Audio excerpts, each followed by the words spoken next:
Avec nous, vous bougez pas. On poursuit notre page santé et beauté. Autre préoccupation de certaines femmes à la veille de l'été, la cellulite. Difficile de s'y retrouver dans les crèmes qui nous promettent monts et merveilles. Pour les plus courageuses, il manque le palpé roulé et toutes sortes d'autres méthodes et appareils pour tenter d'éliminer ces petites disgrâces qui nous complexent parfois. On voit tout cela avec Marie-Pierre Samitier, Mathieu Régnier et Reda Settar.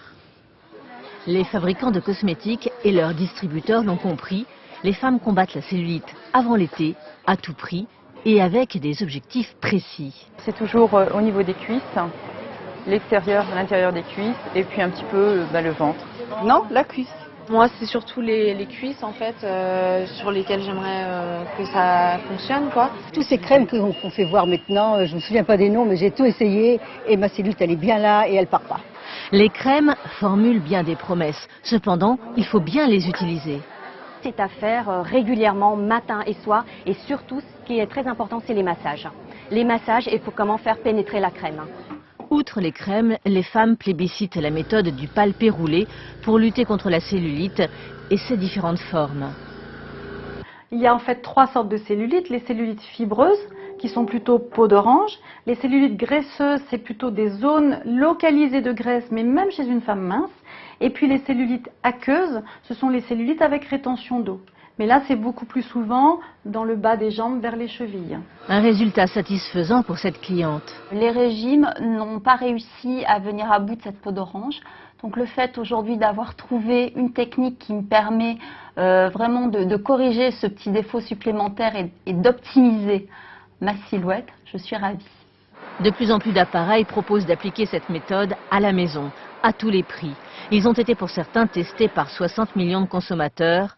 Bilan, ils seraient plutôt efficaces, selon le journal. Il y a des résultats qui sont notables, qui sont visibles et qui sont sans équivoque. Il y a de réels résultats. C'est-à-dire qu'après un mois d'utilisation de ces appareils, à raison de quand même 2 ou 3 fois par jour, on a une cellulite qui est estompée.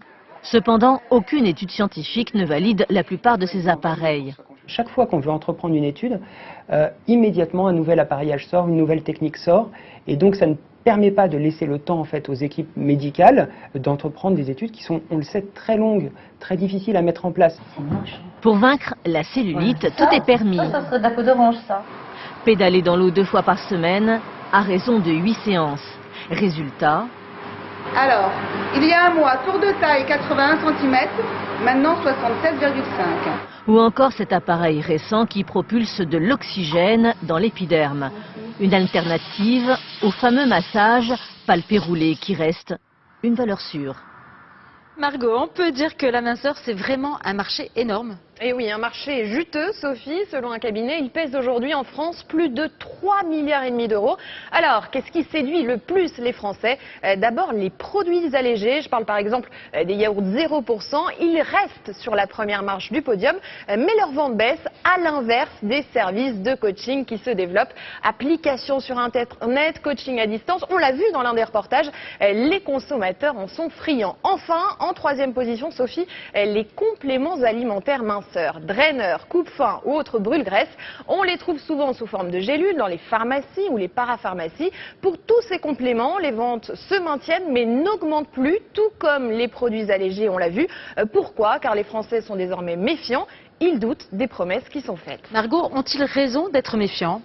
Pour les associations de consommateurs, certains ne sont pas efficaces, comme les cosmétotextiles. Ce sont ces sous-vêtements amincissants dont la promesse, Sophie, est très séduisante. Pas besoin d'appliquer de crème et de faire du sport, il suffit d'enfiler un collant pour maigrir. Très pratique. Pratique, mais attention, selon 60 millions de consommateurs, ça ne marche pas. Sur 6 produits testés, aucun ne réduit le tour de cuisse. Merci beaucoup Margot pour tous ces conseils précieux juste avant l'été. Merci. Le compte à rebours